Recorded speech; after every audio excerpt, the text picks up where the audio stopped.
and date certain, or if the record will be kept open for submission of written evidence or testimony. If the record is kept open, it will be for a minimum of 7 days with a short rebuttal period thereafter afforded to the applicant. Okay, are there any objections to the notice that was sent in this case? Are there objections to the jurisdiction of the commission to hear and decide this case? Question for the commission members. Are there any declarations or ex parte contact, conflict of interest, or bias by any member of the commissioners? I'm going to take that as no. Okay, we are now ready for the staff report. Back to you. Sorry, I'm just checking the date. Okay. No. Kelly, can you enable me to be a host, please?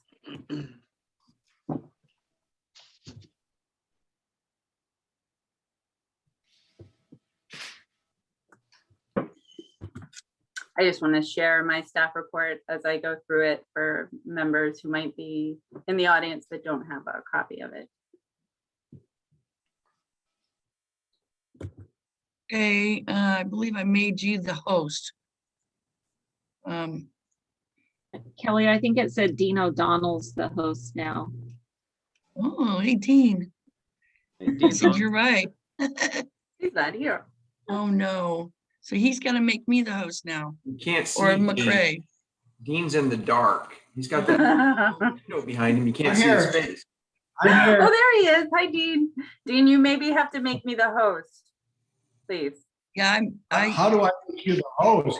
I didn't know I was You know what? running this. It's okay. It's not that important. It's more important that we get into the content of the hearing. Kelly, if you want to enable the chat, we could put the staff report there. So, good evening, everyone. My name is McCray Carmichael. I am the planner for COG, and I am submitting my staff report into the record, variance 2021-01, for a variance at 100 2nd Street. This variance is to section 2.1.5B1 of the Development Code to reduce the front yard / yard adjacent to a street setback for an accessory structure from 15 we're now the host. to a 9-foot yard setback for the yard fronting on 2nd Street in the RS zone.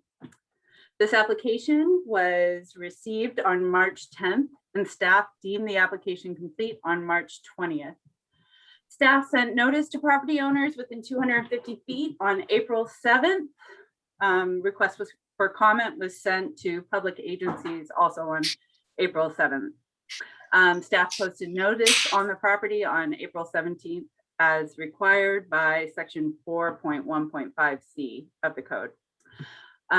Staff would also like to submit into the record MUN's comments received on April 23rd in response to the staff report. This is a Class C Type 3 variance. The process is a hearing before the Planning Commission with recommendation to City Council for final decision. So with that, I'd like to just get into the 6 criteria that staff use and you all will be using to base your decision on. The first criteria, the proposed variance will not be materially detrimental to the purposes of this code, to any other applicable policies and standards, and to other properties in the same land use zone. Based on the use, so to bring this into context, this was a property that was impacted by the fires. In 2019, there was an accessory structure that was on this property and burned down as part of the fire. The applicant has submitted his manufactured home and gotten the permit for that, and prior to getting his building permit, needed to apply for an accessory structure because of the setbacks. The new location, he's asking for a 6-foot reduction, which makes this a Class C variance from the front yard setback. based on the location, you know, that it's adjacent to the west is Highway 22. Behind him is a you know, steep embankment. There's not going to be development there. And to the east is a single family property. So the property dead ends. You know, the impact of this particular part of the code is pretty minimal. So staff felt that this criterion was met. Criterion B. A hardship to development exists which is peculiar to the lot size or shape, topography, sensitive lands, or similar circumstances related to the property over which the applicant has no control, or which not applicable to other properties in the vicinity.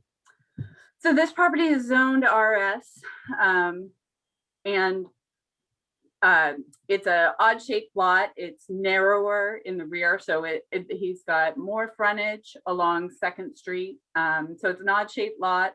His manufactured home, he's siting pretty close to where it was before. The nature of the embankment on the rear, and then where he's locating his septic, the applicant that is,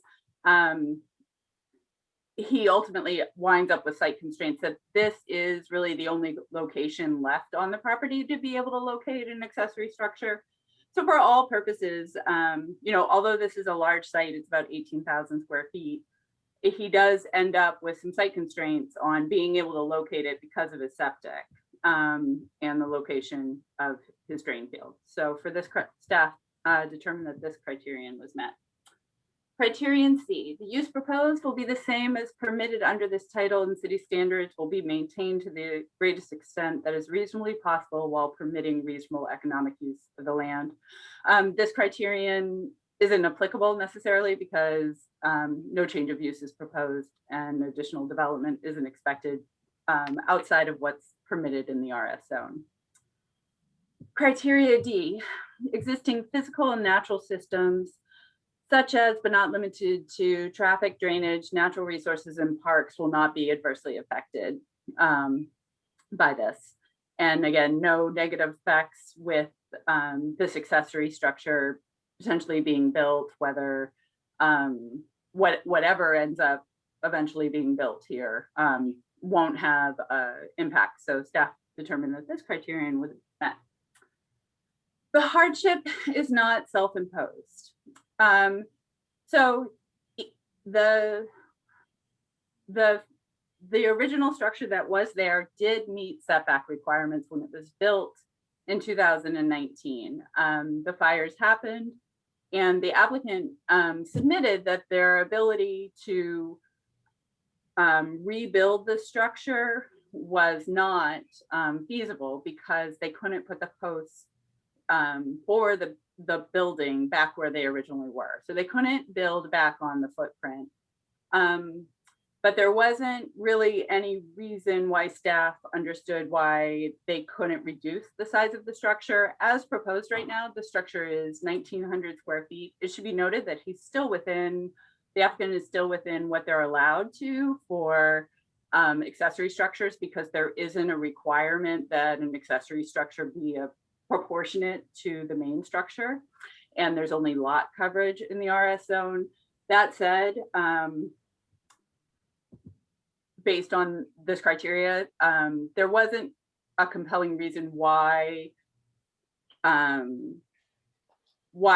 aside from the impact of the fire and not being able to rebuild on the footprint itself, that the applicant couldn't reduce the size of the accessory structure to have it comply with this development standard.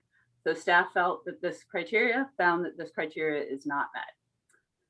Item F, the variance requested is the minimum variance that would alleviate the hardship. And this is similar to item E. The minimum hardship would be, you know, first and foremost, just to stay within the footprint, to build within the setbacks. And it wasn't established to staff why it needed to go into that additional area. So staff determined that this criterion is also not met. With that said, if the Planning Commission determines that a direct match to the previous structure in size scale is warranted, as the previous structure was destroyed by fire and soils and drain field will not permit replacement, in the previous location, the planning commission may determine the direct replacement is the minimum variance needed to alleviate the hardship. So based upon the submitted application satisfying this criteria, staff recommends denial of variance 2101. Thank you.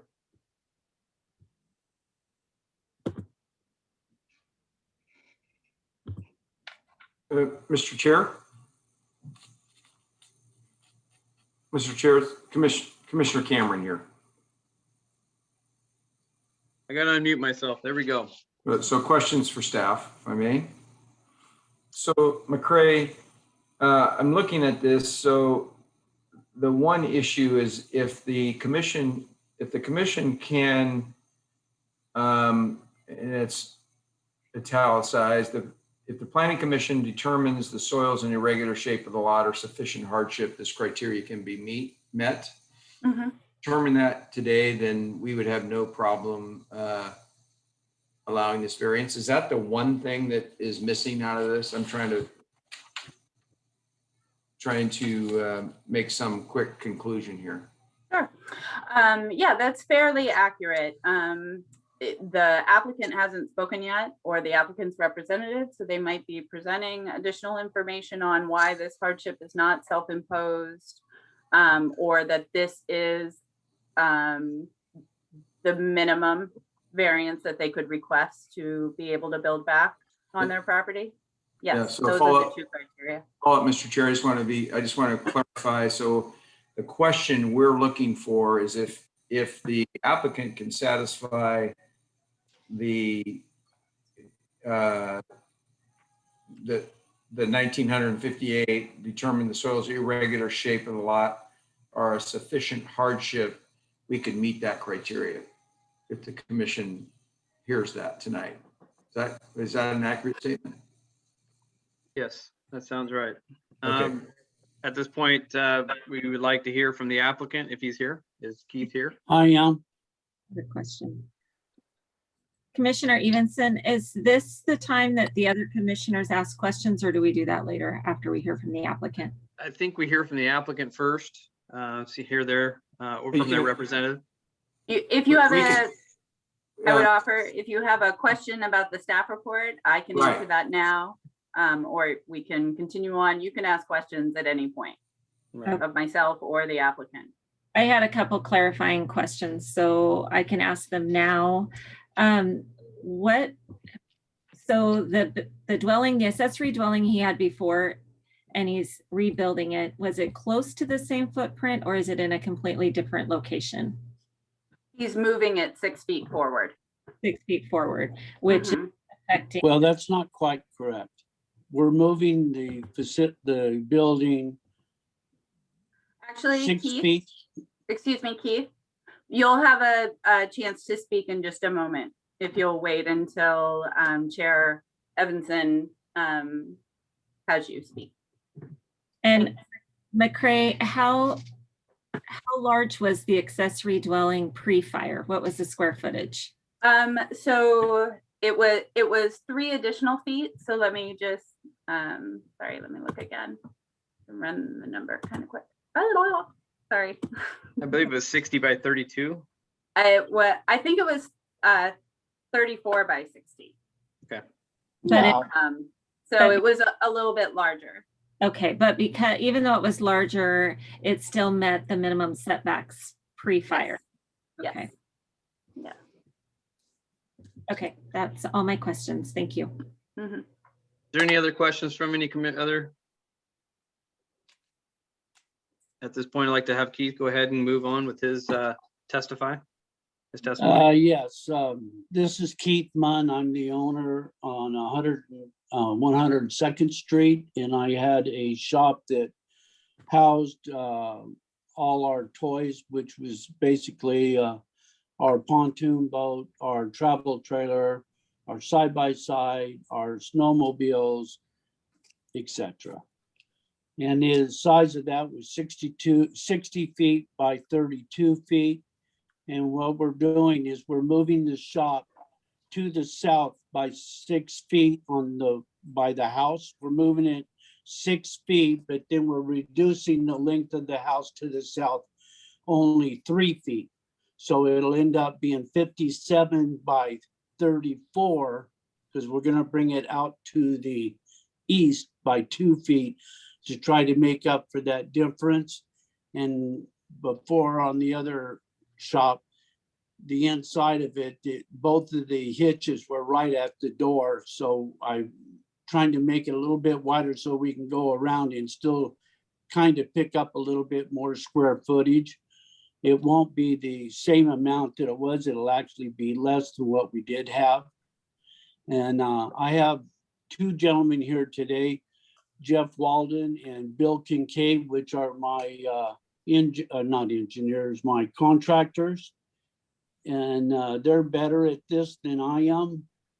I'm not a public speaker and I'm really nervous right now. So if you would allow them to speak on my behalf, I'd appreciate it. Yeah, who wants to go first? Please state your name. Yeah, my name is Jeff Waldine, and I'm the project director for American Excavation and general contractor for Mr. Munn. Okay, great. So a couple of challenges we had. You know, do you want me to address the criterion? Because I did that work with Keith on a written statement for that. I didn't hear that read in. Is that going to get read in, or do we just go over it now? If you could be brief, I'd like you to go over it now. Yeah, sure. So criterion E, the hardship is not self-imposed, and I'm just going to read in here what we came up with. The staff uses the term building a structure, and comments that you can just build a smaller building and stay within the setbacks. You know, they didn't really acknowledge that this is a replacement structure destroyed in the wildfires. There is a precedent that even non-permitted substandard structures may be replaced in such circumstances, and it's happening, you know, across the canyon, and it's, you know, it's a real tragedy, but they are showing leniency in this manner. You had it. Mr. Munn had a need for the size of building, which he just described. You know, it was lawfully permitted. It was built within the city's permission, and the building was destroyed in a fire. His only wish is to replace that building in kind. Unfortunately, that's not possible. So, you know, we started working on compromises to meet his needs and still get as close to the setbacks as we can. We've reduced it from 60 feet to 57 feet to use less of the setback. As the finding states, the engineer has determined that rebuilding in the exact location would destabilize the soil. So let me explain a little bit of that. So I had a pre-engineering meeting to discuss this problem. And, you know, prior to having this engineered and Keith spending the money, of course, we had to get this setback variance. But the type of construction that he's doing really revolves around its post and frame. So the stability of those posts are critical. To get the stability, you have to have solid, compacted ground all the way around, which it now is. To go in and cut out and remove all of his other posts is going to radically destabilize all that ground and make it extremely hard to get stable posts back in. So the engineer had the idea. He said, hey, look, as long as we offset it, okay, and do not basically disturb the below surface structures of those poles, he said, we're going to be fine. So, you know, what we did is we took the exact building that he had, and I drew it out and worked on a shift that would not disturb those pieces. And then, you know, talking with Keith, we even said, okay, yes, we got a problem. We can't move it back because of the drain field. And the shift that I'm talking about was about a 6 foot one way, 3 foot the other way. to not interrupt any of those holes that were previously in his building. So the only way to go was to go forward. And then in talking with Keith, he said, okay, yeah, if we had to, I could go down to 57 feet. And so he's already making that sacrifice that kind of gets addressed in criterion F. You know, is he looked at his need, you know, to replace his building and what he was doing, and came up with this 57 by 34 structure that would work and shift up. And that's kind of where we're at right now. I kind of felt like, you know, if this was new construction, I think that the commissioner's points were or the staff finding was very valid, but really it's not. You know, this is a replacement dwelling, and Keith had this need prior, you know, and unfortunately,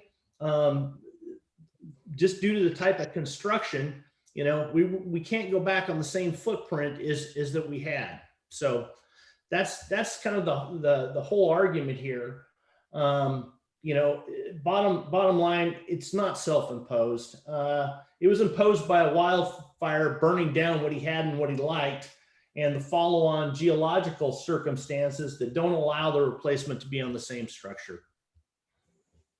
Okay, I appreciate that. Does anybody have any questions for, is it Jeff again? Yeah. Is there any questions for Jeff? Yeah, Jeff Belandy George. I walked that project today. Are you guys gonna leave the cement pad there and then add to that? Yes. Yeah. So we're going to reuse as much of that cement pad as we can. We'll have to make some cuts. But the concept is to leave the pad where it is, make the cuts, and put the new post holes in at an offset position as to not destabilize the soil and put it up. We'll meet the setback on the side without a problem, because we're actually have to shift it just slightly to the, oh boy. South. South, yeah, to the south. Okay. Is there any other questions for Jeff from anybody else? Keith, is there somebody else who'd like to testify on your behalf? Bill, do you have anything to add? Bill Kincaid, American Excavation. Jeff and I work together. I think the only points I would like to add are the dimension of those holes that were bored originally for that shop. They're 24 inches in diameter. A couple of them are 30 inches in diameter, and they're 4 to 5 feet deep.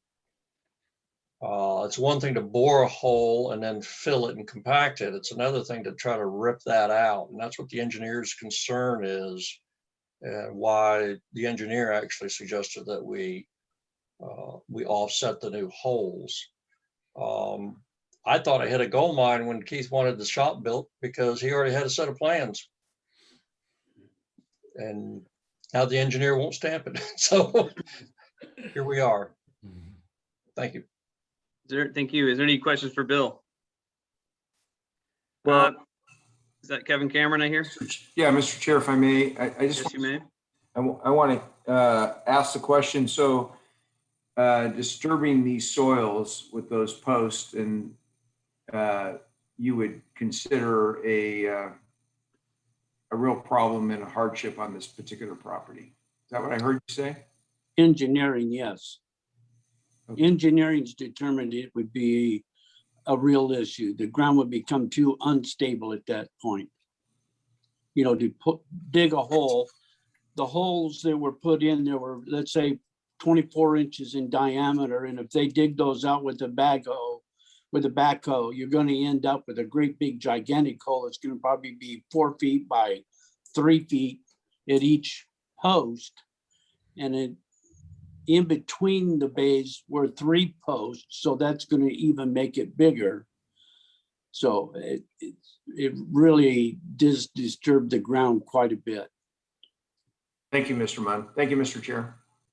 Just a few questions to clarify. The type of construction you're talking about existing was a pole barn style, I'm assuming, with It was. posts that were on 12-foot on center on the outside on the perimeter? And then was there a post installed slab poured in? Is that what I'm assuming? Yes, there was a slab poured in after the posts were all set. Okay, okay. And there were 3 posts at each door. So At each there's door. just not one door, one post. Okay, right. They're offset from 12-foot on center you typically. So has anybody pursued a different type of construction? Yes, we did look at different construction, going with a cement building also versus a steel building. And yeah, we could do that. But the expense of doing that was astronomical compared to what a pole barn is. And so what I did was I ran a calculator, and this is the best choice that I have. And even though it cost me $2,000 to find out if the city's going to grant me this wish or not, it was still worth it in the long run. So the feasibility of another type of construction is there to build a concrete slab monopore with a steel building or stick frame construction type garage. But you're saying the price of the 3, the best feasible monetary value is with a pole barn style. You have to get rid of. That's correct. Okay. Is there any other person here in favor of the project that may want to testify?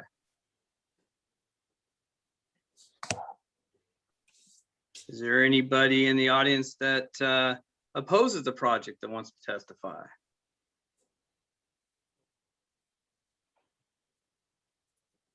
Oh, I see a hand. Debbie Rule.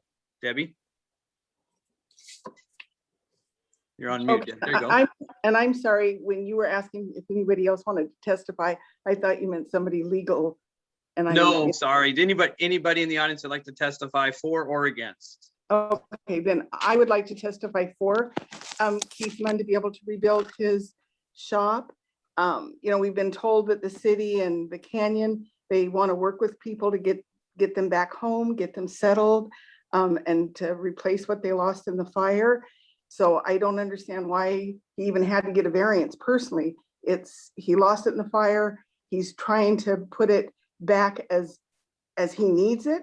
And I don't think anybody else can really tell him that you don't need room for something. We all have stuff up there and accumulate stuff, and it's his right to have the size he wants, in my opinion.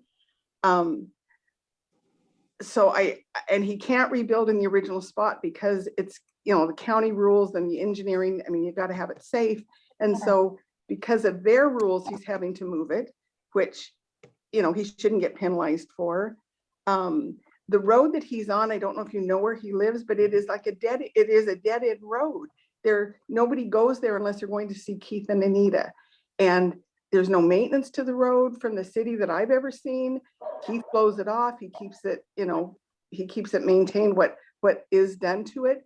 So this isn't impacting anybody. And to me, they've measured it kind of catty corner. Why wouldn't they measure straight out, to the side and straight out to the front? He would have more than enough room. But they've done it. If you've got pictures there, I saw where they do it kind of catty corner, which again is like, why are they even measuring it that way?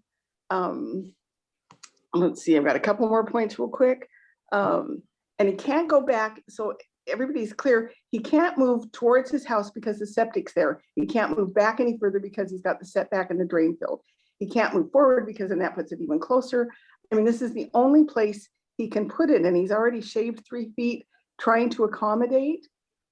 Frankly, he lost it in the wildfire. It's like he's being penalized for the fire. And I think the majority of us, I mean, we've lost our house.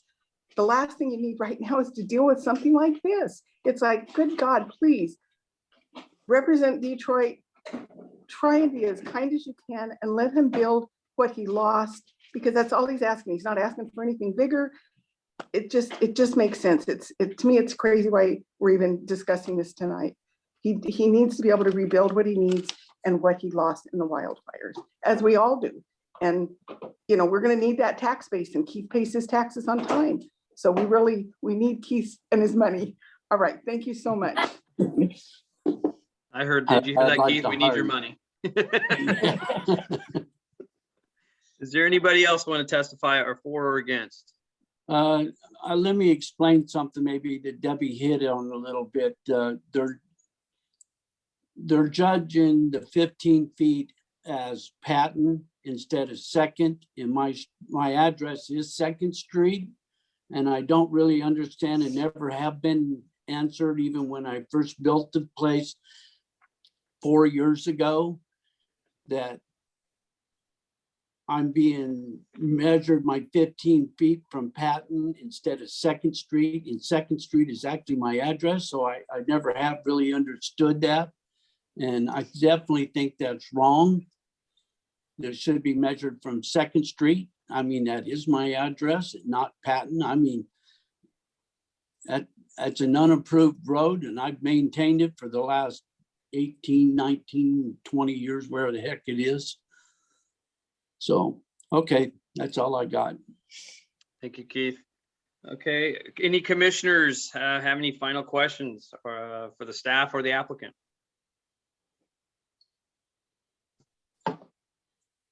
Okay, then I hear no questions and no one requested. Commissioner Evanson, Yes, I just wanted to, if I could, just clarify a few points that got said or were asked Okay. for the commissioners to have. The original structure was 1,920 square feet. The new proposed structure is 1,958.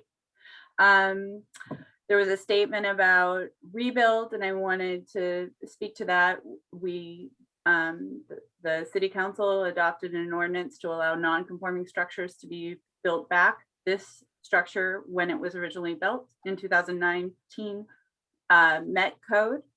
So the reason why we have this variance before us now is because it's a request to not be in compliance with the code. And I wanted to speak to where we measure setbacks from. It's right of way and unimproved streets, and the way Detroit is built out can be really confusing, and our perception of like our use. This is a dead end street. You can look at the site plan, but the setback is measured from the right of way, from his property line. So even though it's a dead end street, and Second does come along there, the measurement of the setback is from right of way, from the property line, and that would be for anyone who comes in for a building permit. We measure their structures from the property line. The last thing I'd like to reiterate is that this structure, the previous one that was built and this one, are both in compliance with lot coverage. You know, so the size of it isn't necessarily, is not even necessarily, is not up for discussion.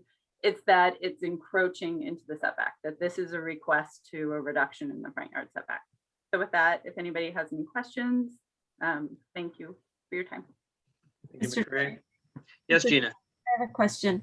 McCray, so explain to me, there's a 15-foot setback from Patton and from Second Street. Is that correct? Because Let me there's, see if I can pull up his site plan real quick. because I'm asking this question because I'm sure that not only this situation, but we're going to have many people that are coming to us. And I think we're going to have to, at some point, find some consistency. And so I want to make sure that I understand everything fully. Yeah. I don't know how to turn my screen, sorry. Let's see. You would think I'd be great at this by now. Okay, so I'm going to try to share my screen. Thank you for your patience.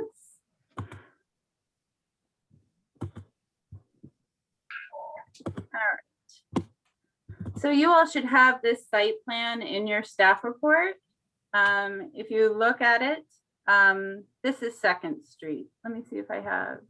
That is not Second Street. Okay, so we can look at the assessor's map. And here is our assessor's map. Can everyone see this? I believe you can. Just one person nod that you can Yes. see this right now. Yes, Thank you. I can see it. Lot 1700. This is the lot we're discussing. Or, right? So we're here. And then if we come back to my other shot, we're here, right? And so we're maybe getting caught up on street names, you know, what it's designated as. Whether it's Patton or Second, it's still a street. Yeah. Yeah, this is the line we're talking about right here that we're measuring setback from. So let's look at that other again. And that's the Yeah. only 15-foot setback section. All the other property lines are 5 feet for this property. Mhm. So there's not a 15-foot from the first street behind him. I'm sorry, say it again. So the way I'm looking at that site map, First Street runs behind this property, Back here. right? So 5 feet is adequate back there. Is that correct? You know, I haven't reviewed that part of it for all purposes. Yeah. If I That may, would be a yard adjacent to a street also. I believe it's 5 foot setback in the back, 5 on the side and 5 on the other side. It's 15 on the front, which runs at an angle. And that's why they measure it from the angle off that. Keith, did you have something you wanted to bring out there? the property line at the back of the house is, there's a property line right behind my house, probably about 20 feet from the house, and then the street, the first street is actually it comes at an angle down, but it hasn't been used forever and ever. Probably when they brought the dirt and the rock in, when they were building that little hill from 1951 or whenever it was. There's a road up above that that's unimproved, that somebody was living up above it. It's probably, I don't know, 100 yards from the back of my property on top of the hill. And there was a travel trailer, a mobile home that actually burned in the fire during the fire too. Thank you. McCray, is there anything else you'd like to add to this? No, thank you. Commissioners, is there anybody have any other final questions for the staff or the applicant? If there's no other questions and no one else requests any more additional information, I would like to go ahead and close this hearing and start talking about making a decision whether to go for it or not here. Mr. Chair, I'll put a motion on the table. Do you mind? Okay, Mr. Cameron, what is that motion? Well, the motion would be to approve the Class C variance for Mr. Munn to go from a 15-foot to a 9-foot setback for his shop. Okay, Does that help I'll us? second that. based on what findings are you, because I'm with Gina on this, I just want to throw out there that I don't need to pick on Keith and Debbie and the two gentlemen that were talking. But we're gonna have to have some consistency here moving forward when we have some building forward. Well, And- well, we can discuss it. There's a motion in a second. So if you want to have discussion, now I can discuss that. Is that where we're at? I believe so. There was a second. I didn't hear who seconded it. I'd second that motion. That must be Dean O'Donnell that seconded it. Discussions?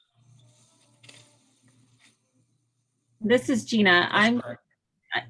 not necessarily specific to Mr. Munn, and I certainly sympathize with you on the situation and trying to understand when a structure was there prior to the fire, was it on the same footprint, or is it the same type of building but not on the same footprint? Completely get that. But moving forward, I just want to make sure that we're all understanding what we're approving and not approving when it comes to the variances, because we're going to have a lot of these come before us. And I think we need to have some consistency, and it can't be based on who the person is or who their neighbors are or who they know on the council or on the planning commission or something like that. So we're going to have to define, are we going to do this for everybody, or is 9 foot going to be the rule? Just want to have a conversation about that, whether it's now or whether it's after this public hearing. Well, Mr. Chair, if I may, Yes, Mr. Cameron. yeah, this isn't about the applicant. This is about this particular application. And listening to the testimony about the soils and the potential, if you start to pull those things to disturb the soils, it becomes a hardship to rebuild. And I think, with all due respect to my fellow commissioner, each one of these has to stand on its own. We're not going to make a policy here tonight. Mm-mm. We're going to be the same with everybody. We can't do that. And I know people have had hardships throughout this fire, and I think this is a very, from that standpoint, we have properties today that burnt down that are still over the city right away, and they're going to be asking to and those people, as McCray said, they don't even have to come in for this particular hearing. They would be able to just rebuild where they're at. So this isn't going in encroaching on anybody. We didn't have any, I didn't think we had any comments that opposed this. So I would say this is one that I could support. There may be others in the future that I would say I can't support. So the motion on the floor by Mr. Cameron and seconded by Mr. O'Donnell is to make the recommendation for the city council to approve this request for the variance with findings as modified or unmodified to reflect the changes made by anything here in BC. I guess I'm trying to find, why are we approving it based on what findings that the staff report's coming up with? Are we saying we are moving this forward because it's an irregular shape lot? Mr. Chair. Yes, Michelle Warden. Michelle. After reading the report and listening to Mr. Munn and others, I would say the reasons for modification are that the engineer has, or the reason to approve the variance is because the engineer has determined that rebuilding in the same location would destabilize the soil. So that was one finding we needed to make. And the other is that that it is a replacement structure that was previously approved by the city. So I think those two, for me, that gets us there. Would that be in agreement with what you're saying, Mr. Cameron? Yes. So we have a motion on the floor. It's been seconded, and we'll just move forward. Those all in favor? Aye. Aye. We got Dean. We got Michelle. We got Kevin. Those opposed? Aye. There's Gina. So it looks like it's 3-1. Looks like the recommendation has passed and is going to be moved to the city council for recommendation. Next. Unfinished business. Looks like we're moving on to unfinished business. Thank you. Mr. Munn, congratulations. Thank you. Good luck. Thank you very much. Thanks, Unfinished Bill. business. Thanks, Jeff. Food carts. I'm gonna need a little help here from my from Mr. O'Donnell on this one. I wasn't here for the food carts. What was unfinished on the food carts? Where we at on that? Hang on just a second. My phone's ringing off the hook here. So I don't remember where we left off there, to be honest with you. Kelly, can you help us out on that maybe? Yes, McCray would like to speak to that. Oh, okay. So you all asked the question back in February, and in March, I brought some sample ordinances of food carts. There was a question about food carts being allowed this in Detroit, and it did not appear in reviewing our zoning ordinance that they would be permitted outright. So in March, you all directed me to bring back some code language for allowing food carts. And there was kind of two tiers, one permitting outright, and then allowing potentially two on a site with some specific requirements. Does everyone have a copy of the memo that I shared? Food carts memo that can help guide the conversation, but I will walk us all through it while we're here also. And in addition, you all talked about having a site plan review for what we would call like pods of food carts, like we're seeing in different cities happening. After our meeting, I spoke with city staff and they found ordinance 266, which allows for special events. It's a temporary ordinance, 253, I'm sorry. Pardon me, 266 was our last non-conforming structures one.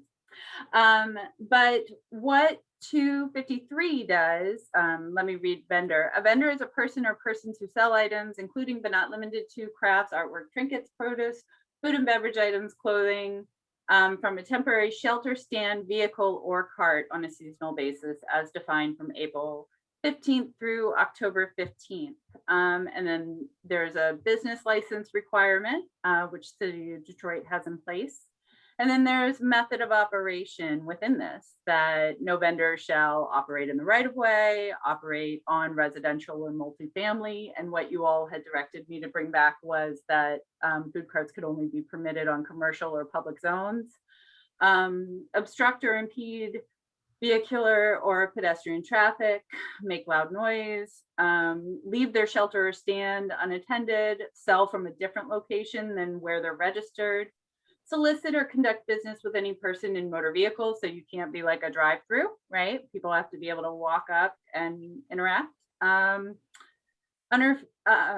Interfere or obstruct with traffic and violate, just a blanket ordinance, violate any federal, state, or local ordinance. Kelly shared this with me and I was like, oh my gosh, we can right now, we have an ordinance that allows food carts. And so I wanted to come back and see if you want me to still work on an ordinance that we refine this more, or do we want to just work with what we have, allow food carts this summer, and observe it. You as commissioners, watch how it goes, see what works, see what doesn't work, see if there is a tendency or anything, and then we can revisit this. As staff, I was a little worried coming back to you with a site plan review process in light of the variance we just reviewed and all these things. I was like, oh gosh, dialing in a site plan review for a food cart is getting kind of narrow, and I don't know if our need is there. There are a lot of things that I need to work with you all over this coming year in updating our development code to be relevant and working good. So I was actually super excited to see this ordinance. So I'd like to hear what you all think about it. If this meets the needs. There were a couple items that commissioners brought up about having portable restrooms, having requirements of environmental, containers, and those are all they're great. And if you still want to pursue something more in our development ordinance, I will do that and I will bring something back. But with that, questions or thoughts? Is there any questions on this from anybody or any input? I just have to say that I believe if you, and Michelle, Connor can probably verify, but I believe if you have a food cart, you have to have a chemical toilet at the lot that you're at. Why do you think that, Kelly? Because I believe, Michelle, isn't that from the Health Authority? Marion County Health Department? Yeah. It is? Yeah. I can Yeah. speak to that. I can Yeah. speak to that. So we put a food cart at Mountain High. And as part of the requirements, we had to have a bathroom for employees. And along with that, we had to have a hand wash facility that included hot water. So we rented a special basin that you plug in and it heats the water. And then you have to have it it pumps out of that holding tank in the wash station to an auxiliary tank. And from that, you have to have a contract with a approved vendor to have that pumped, that secondary tank pumped out. So that's just Marion County rules as they ran it through us. Mr. Chair, if I may ask a question. Dean, could you put, if you had two food carts on your property, would that one hand sink qualify for both of them? I would guess it would, yes. Okay. Mr. Chair, Michelle Yes. Warden. I just have one question about the ordinance. One thing that I was wondering about is in the current ordinance, it says that the food carts are April 15th through October 15th, and maybe that's, perfectly fine, but it also makes me wonder if people who are setting up food carts would go through the winter and want to go beyond October 15th. Would we need to do something different? Because I suspect we likely won't have restaurants built by then. I mean, I don't know, but. Would this fall under just watching back and see how this works? As McCray was saying, we have an ordinance, see how it goes, and maybe discuss this, table it for now and discuss it later on. Or am I just on mute? Dave, here? I would Davis, support based on how tight Marion County ran us through, I wouldn't have any problem with allowing food carts on Main Street or on our commercial property. I know Russ down at the other end of the street where the corner post was is trying to do something, and it falls under the restaurant classifications. So they're telling him he needs to put in septic, and his septic has to have a grease trap, and he runs into a lot of rules. But all those rules are Marion County rules. They're not City of Detroit rules. So they fall into first place before we ever get to Detroit.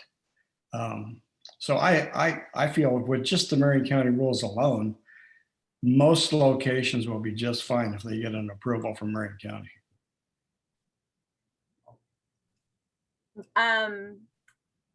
I appreciate the point that this is a temporary license though, right? That goes through October 15th, and the consideration of, are you going to have restaurants back in place, come winter, late fall?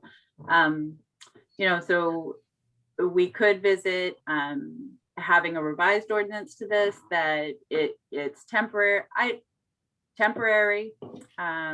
It's whether.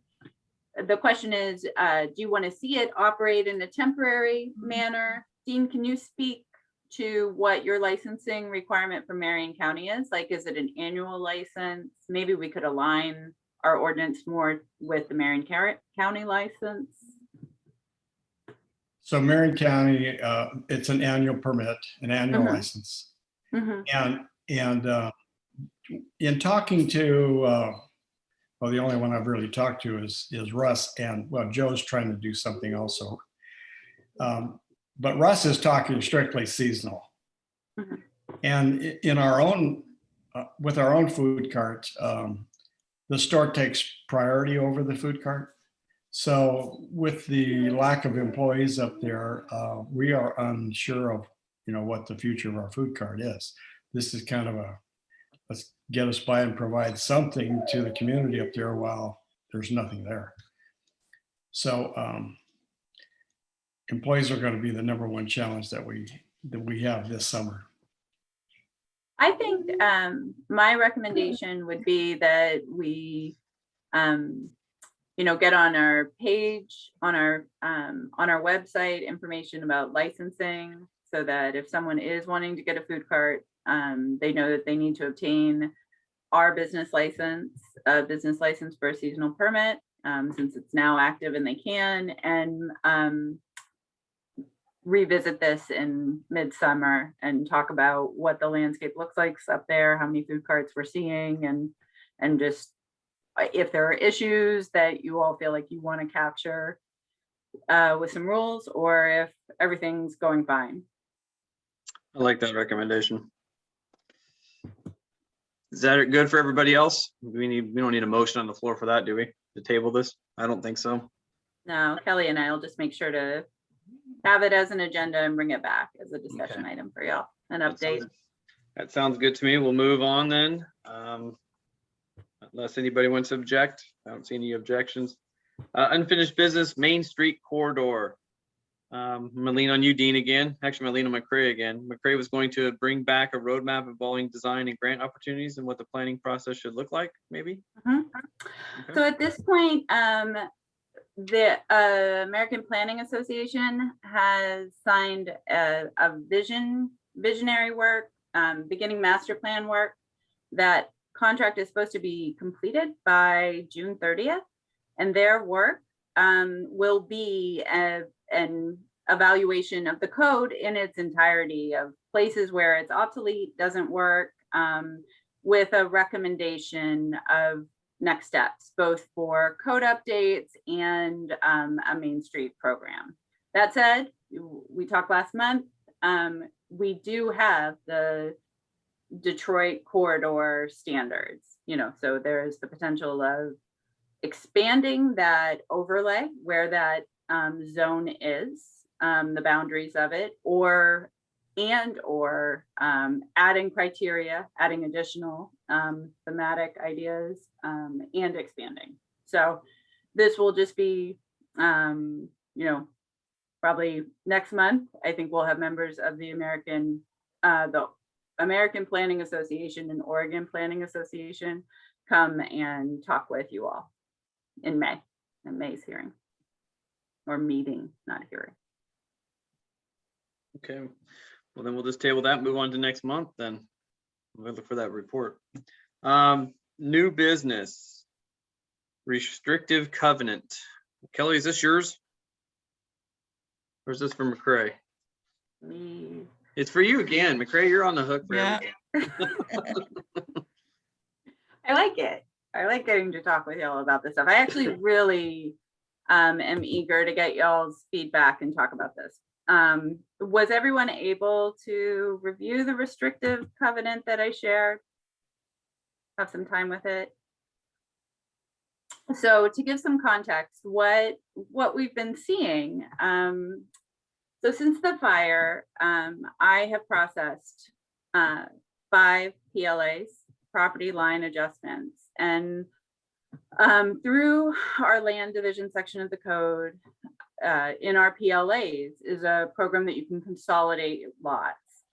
And I have had people who were impacted by the fire they've come in and they've applied for PLAs so that they have, for whatever reason, there's all sorts of compelling reasons, but for some of them, they wanted to do it because they couldn't meet setback requirements. If they weren't going to build back on their original foundation or the original footprint, they can't meet setback requirements. So they just say, you know what, I just want to consolidate it all. And it takes those 2 parcels and it makes it 1 parcel, which is fine. It is time consuming. It's a limited land use decision, a type 1. There's a cost for the application. And then they additionally will have to hire a surveyor, because the county surveyor requires not that you can just write a new legal description of the outside boundary, but that you have to hire a surveyor for a partition plat. So that is, ranging from really just guesstimating, but $1,000 to $5,000, and we're looking at months. So that's an option on the table. That said, we all know, or most of you probably know, about the North Sandium Sewer Authority project that's happening, right? And this idea of how can we get sewer to Detroit and Indiana? And so we have lots that are 5,000 square feet. We have lots that are 8,000 square feet. 8,000 square feet in theory services a house with a septic and its drain field. But a 5,000 square foot lot, as some of you might know, it's going to be a struggle to get your home and to get the structure and your drain filled in your septic. So if you're consolidating lots, but we have this sewer authority happening with this potential of sewer someday that you could hook up to, right? So people are being presented with what to do. They want to come back, they want to build now. And in doing some research, I found that other counties had this document, a restricted covenant like this. And what it does is establishes the outside boundary, similar to what we get to with the lot consolidation through the PLA process. Sorry, I'm just adjusting myself. But it establishes the outside boundary, but it doesn't remove those two lots. Like those two lots of records would still remain. So someone could come in and potentially have a reduction to the setbacks, right? But they'd have that, we'd establish that outside boundary for building purposes and for setback purposes. So I've been working with the county, and we think we've gotten to a point, because the restrictive covenant, there's a lot to this. So I'm trying to summarize it as best as I can. And please, I hope you have questions and we'll ask them. The building official at Marion County can't allow a building to be built over a property line. But with this restricted covenant, he can look at that, because what that restricted covenant does, it gets recorded on both those properties. So if someone tries to sell one lot, it's going to show up and say, oh no, these go together. These two are married together until that building isn't on the ground anymore. So this has been a lot of conversations with staff over the past 6 months. In the past month or so, we came to find out, based on some conversations, that our non-conforming structure, like Commissioner Cameron was saying, will allow someone to build over that property line within our zoning code. I or Kelly or Michelle can review a building permit if someone brought it in and have their structure over the property line, right? We can look at our zoning code and say, oh, well, this is a non-conforming structure that burnt down by the fire, they can rebuild. We can let it go, but the Marion County couldn't sign off. But now that we have this restrictive covenant, they can. The building administrator can now look at this and go, oh, okay, so this is the outside boundary for building purposes, and you don't have to build a firewall over the property line for your house, right? Like in the middle of your house, having to have a firewall. These are important building codes. I'm not trying to be dismissive. I'm just trying to give context to what it is. So we have this item that we can use for people as they're moving forward, that they don't necessarily have to go through a PLA if limited, if they were impacted by the fire. But the question, so I wanted to share that with y'all because this is progress and this is good. Good that that the county now has this option, that they can sign, that the building official can sign off on this. The city of Salem uses this sort of process. They do it a little bit different, but I'm sharing that other jurisdictions have this in place.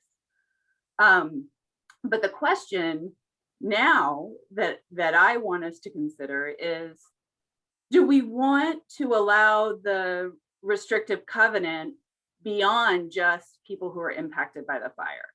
Do we want to allow a restricted covenant as an option for someone who comes in and owns both those parcels and can't meet setback requirements or whatever? They can meet setbacks requirements, but they just want to create that boundary. But that for a future date, when we have sewer, that someone could, in theory, come in and have two buildable lots. So I hope I made sense. What are y'all's thoughts? It's a complicated topic, but it's simple too, in my mind. Maybe because I've been thinking about it a lot for 6 months. Would the question, McCray, one of the questions be, do we want to give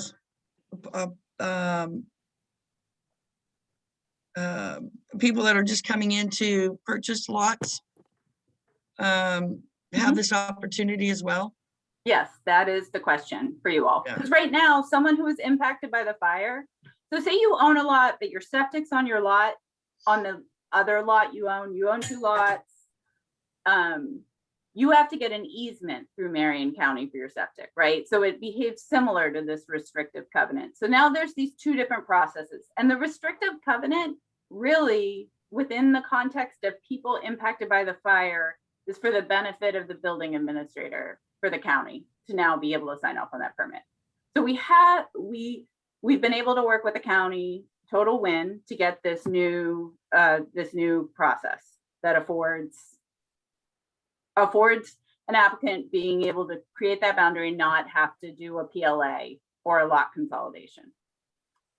But the question is, do you all want this to be afforded to more people than just those impacted by the fires?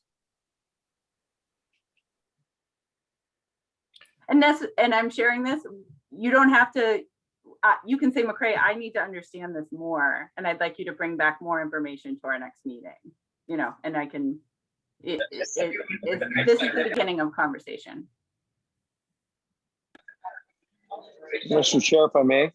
You may, Kevin.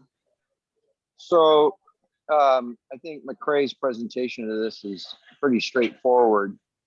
I know outside the city limits, the county is adopting this policy because what happens is people really struggle on a rebuild, right? If they got it rebuilt and they're over the property line, and now this is an easy way for them to be able to go ahead and do this. And it's permanently, unless you tore down the structure. I don't know. If you tore down the structure and then totally redid the lots, it's a permanent bringing 2 lots together.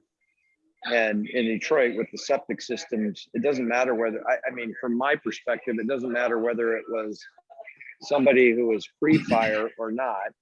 If those lots, if you have 2 5,000 square foot lots and you want to build on them, and I know there's a couple of them over on Sandy M.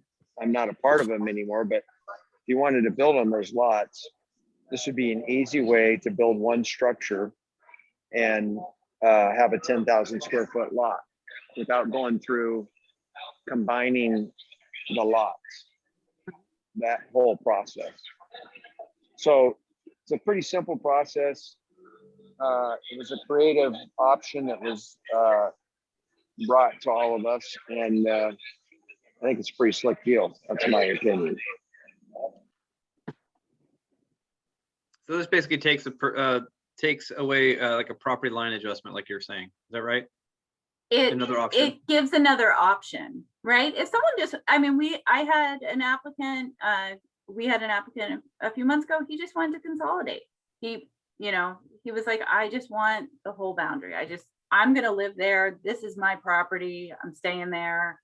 I just want to get it all wrapped up, but this is just a different option, and it saves costs. Mhm. And it allows for future buildable opportunities, right? Of just a land inventory base of later, and later being like 30 years from now, a time away from now. It keeps legal lots of record available. So in my mind, it's a win. I think it's a really good opportunity that we've been able to come up with Detroit. Dean, you got anything to add? I'm looking at you right now. You got something on your mind, I can tell. Well, this might be, I have 2 lots. And while I haven't finalized my rebuild plans, I know the house, it will not be on the same footprint. So whether or not I fall within the 5-foot setbacks on both sides or not is to be determined. But I do have plans for a secondary structure, and it's going to be on the second lot. Mm-hmm. So I was looking to combine both lots, and so, like I said, this would fit my purposes quite well. But I think it should go to everybody that has the ability or has two lots side by side in Detroit. I know surveys are expensive, and I know that everybody, once you order a survey, it still takes a long time to just get It them up. takes, yeah, in the surveys office, you all have been working with surveyors, getting surveyors out to properties. They're working hard, but they are in high demand. And Oh. then the work in the office, it takes time. It's one more piece of time. That's not to say that this process won't take a lot of time, won't take time, but it will be a lot less cumbersome, both procedurally and from a cost standpoint. Mr. Chair, Yes, sir. so Kevin? do we need a motion, recommend this to the city council? Is that what we're looking for from the planning commission, McRae?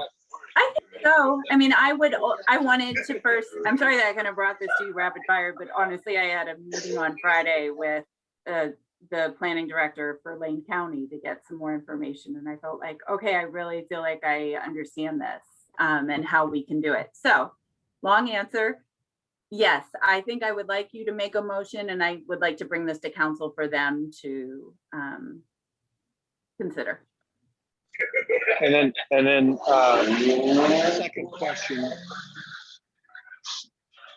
second question would be, in that motion, I don't think we should, segregate new people versus, or old residents versus new residents, because this would be an option. If somebody bought two lots, they could use this option, to build. So I don't think we would want to discriminate whether it was a new owner or an old owner. So, Mr. Chair, I'll make a motion to recommend to the council that we adopt this procedure.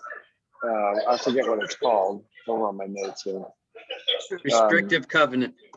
The restrictive covenant to combine two lots, and that it becomes a policy in the city. This is Tina. I'll second that. And just to clarify that that would be pre-fire or post-fire. Yes, thank you. Is there any discussions, any more discussions on that? There's a motion, there's a second. Any discussions? Those all in favor? Say aye. Aye. Those opposed? Nope. Looks like you got your recommendation, McCray. Congratulations on that one. I think that's a win-win for everybody. Thank you, everybody. Is there any other new business not on the agenda? Okay. Is there a motion on the floor to adjourn? I'll make that motion. Second. Those all in favor? Aye. Aye. All right, thank you, everybody. I'm opposed. You're opposed? You want to keep going? We note that on the record that Kevin wants to keep No, going. I'll change my vote. All right, meeting adjourned, 6:50, except Kevin's gonna stay on by himself. No, I changed my vote. I vote to adjourn too. All right, thank you, everybody. Thank you, McCray. Thank you.